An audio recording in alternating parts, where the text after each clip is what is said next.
Hello everyone, welcome back. Study ম্যাথমেটিক্সের প্রত্যেকে স্বাগত জানিয়ে ক্লাস 6 থেকে chapter 12 page number 137 video part number 35 করব। কোষে দেখি 12 থেকে আজকে আমরা 16 দাগের অঙ্কটি করব।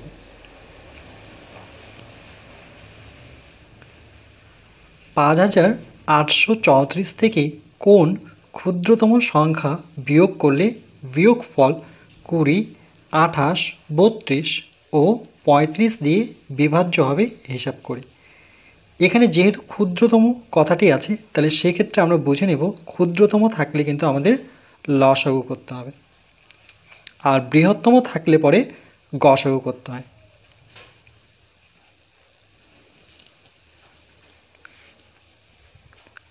কুড়ি, 28, 32 ও 35 দিয়ে বিভাজ্য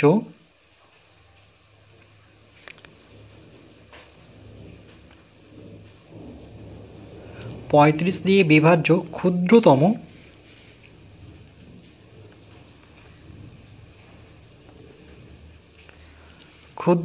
সংখ্যাটি হবে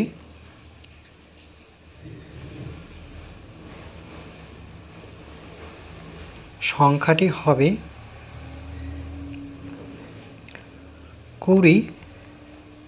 28, 32 ও 35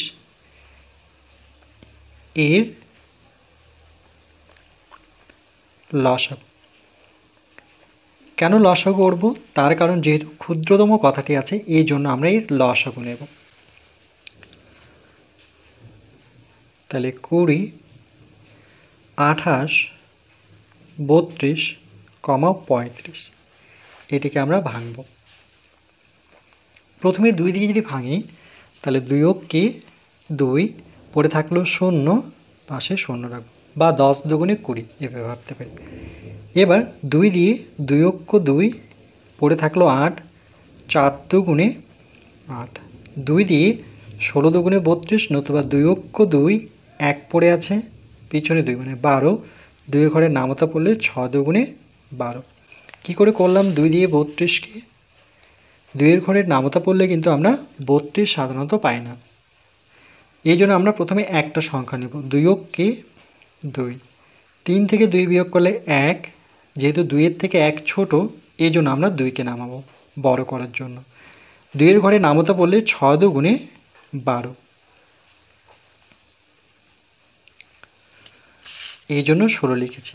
আবার 2 দিয়ে যখন 35কে করব, 2 দিয়ে কিন্তু 35কে আমরা ভাঙতে পারবো না, যেহেতু এটি বিজোড় সংখ্যা, তাহলে 35ই নামবে। এরপর আবার 2 দিয়ে ভাঙব, 5 দুগুণে 10, 7 দুগুণে 14, 8 দুগুণে 16, 35কে তো ভাঙানো যাচ্ছে না। এরপর 5 দিয়ে করব, 5কে 5, 7কে যাচ্ছে না, 5-এর ঘরে নামতায়, 8কে পাচ্ছি না, তাহলে 8ই থাকবে, 5 7 35। এরপর 7 দিয়ে আমরা ভাঙব, 1, 7কে 7, 8কে ভাঙানো যাচ্ছে না, আর 7কে 7 পড়ে থাকলো, তাহলে 8। এবার 8 দিয়ে ভাঙবো, এখানে 1 নামবে, 8কে 8, এখানে 1 নামলো, তাহলে নিচে সবটাই আমরা 1 নিয়ে আসবো। এই যে সংখ্যাগুলো পেলাম 1 ছাড়া, এই সংখ্যাগুলো গুণ করলেই আমরা লসাগু পাবো। তাহলে সুতরাং লসাগু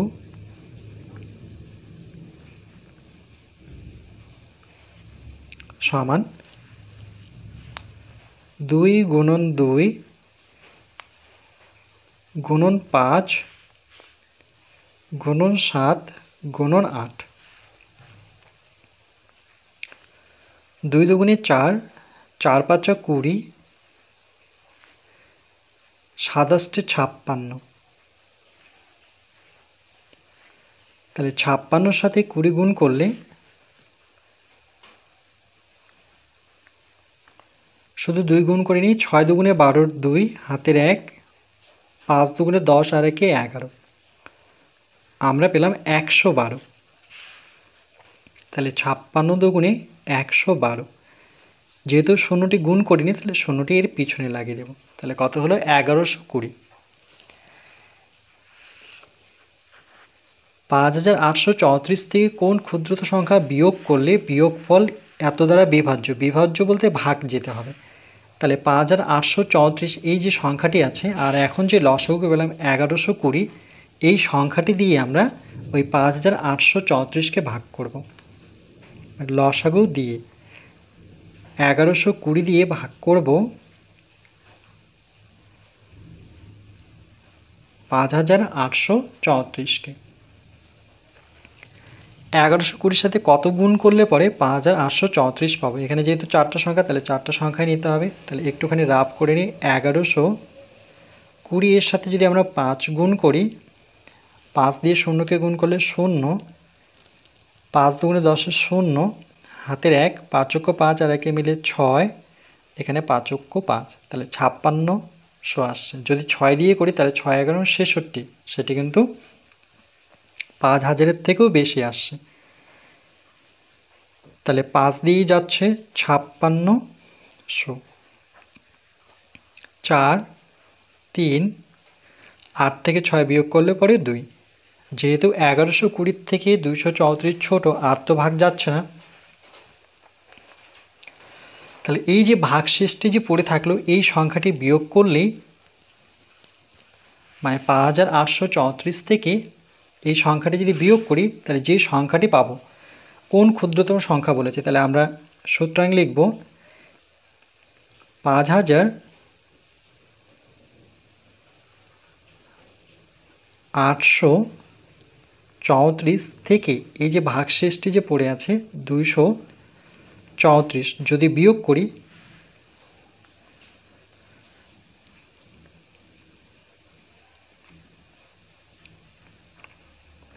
তাহলে 4 4 মিলে গেলে 0, 3 3 মিলে গেলে 0, 8 থেকে 2 বিয়োগ করলে 6, তাহলে কত পাচ্ছি আমরা? 5600। তাহলে কত বিয়োগ করলে বলেছে, তাহলে অ্যান্সার কিন্তু আমাদের এটা হবে। কত বিয়োগ করলে জিজ্ঞেস করেছে, এখানে কোশ্চেন করেছে কত বিয়োগ করলে। দেখো 5834 থেকে কোন ক্ষুদ্রতম সংখ্যা বিয়োগ করলে বিয়োগফল যেটা হবে সেটা এই সংখ্যাগুলো দিয়ে ভাগ যাবে। তাহলে উত্তর কিন্তু আমাদের এটা, অর্থাৎ এই যে এটা বলছে 234। তাহলে অ্যান্সার লিখব, সুতরাং 5834 থেকে এত থেকে ক্ষুদ্রতম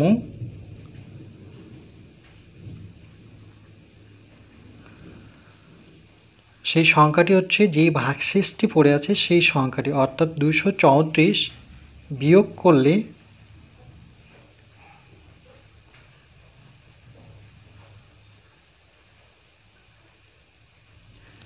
বিয়োগফল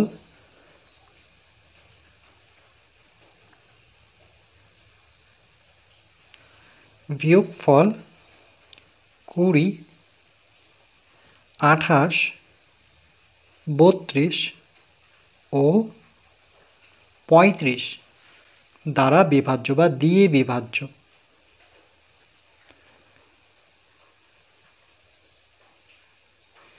বিভাজ্য হবে। 834 থেকে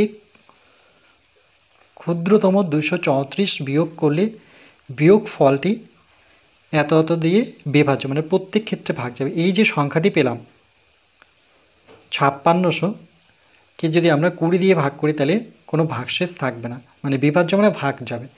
28 দিয়ে ভাগ করলেও ভাগ যাবে। তাহলে এটি হচ্ছে আমাদের উত্তর। এবার যাচাই করার জন্য আমি একটুখানি রাফ করে দিচ্ছি।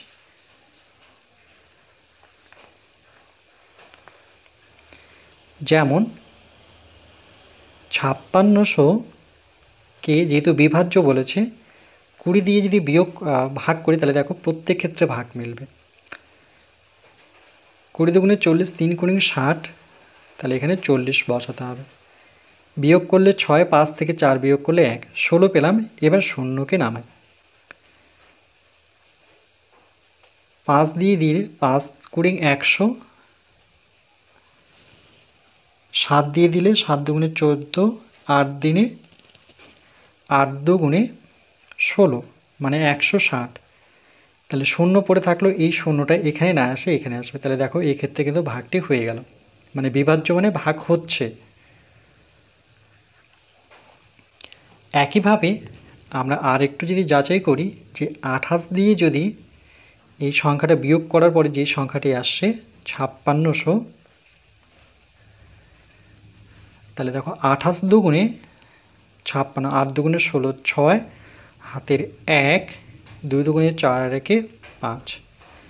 এই যে বাকি দুটো শূন্য যে থাকলো সেই শূন্য দুটো আমরা এখানে বসাবো, কেন শূন্য দিয়ে করলে সেটি শূন্য হয়। তাহলে এই ক্ষেত্রে কিন্তু ভাগ যাচ্ছে, মানে বিভাজ্য হচ্ছে। 32 দিয়ে যদি করি তাহলে সেই ক্ষেত্রে দেখব আমরা এটির ভাগ মিলে যাবে। তাহলে প্রথমে এক ঘর যাব, 32কে 32, 6 থেকে 2 বিয়োগ করলে 4, 5 থেকে 3 বিয়োগ করলে 2, তারপরে শূন্য নামাতে হবে কেন 32-এর থেকে বড় দেখাতে হবে। তাহলে এখানে যদি 2 বসাই না 3 যদি বসাই, 2 দুগুণে 4,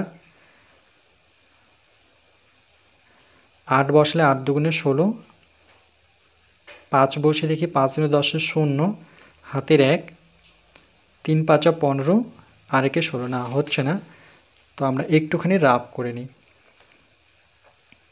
10 0 হাতের 1, 3 5 15 আর 1 16, 160। তাহলে 32কে 8 দিয়ে দিলে 8 দুগুণে 16, 6 হাতের 1, 3 8 24 আর 1 25, তাহলে কত 256। 256 240-এর থেকে বড়, তাহলে আমরা 7 দিয়ে যদি করি 7 দুগুণে 14, 4 হাতের 1, 3 7 21 আর 1 22, তাহলে 224, সেটি 7 দিয়ে। শূন্যটাকে 10 ধরতে হয়, 10 থেকে 4 বিয়োগ করলে 6, এখানে হাতের 1 3, 6 থেকে 4 থেকে 3 বিয়োগ করলে 1, এবার শূন্যকে নামাবো। তাহলে 160 কত দিয়ে হয়েছিল 5 দিয়ে গুণ করলে পরে 160। দেখো এই ক্ষেত্রেও কিন্তু ভাগটি হয়ে গেল, মানে বিভাজ্য হয়ে গেল। এভাবে যদি আমি 35 দিয়ে করতাম সেক্ষেত্রে কিন্তু ভাগটা মিলে যেত। তো এটা যেহেতু আমার যাচাই করার জন্য আর আমি করলাম না।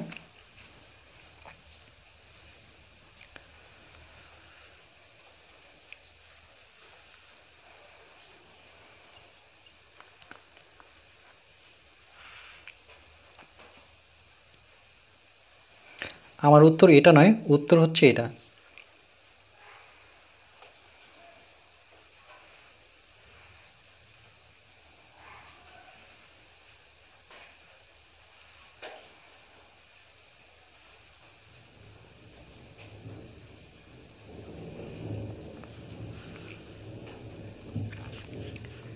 এরপর পরবর্তী পার্ট নাম্বার 36-এ আমরা 17 দাগের অঙ্কটি করব।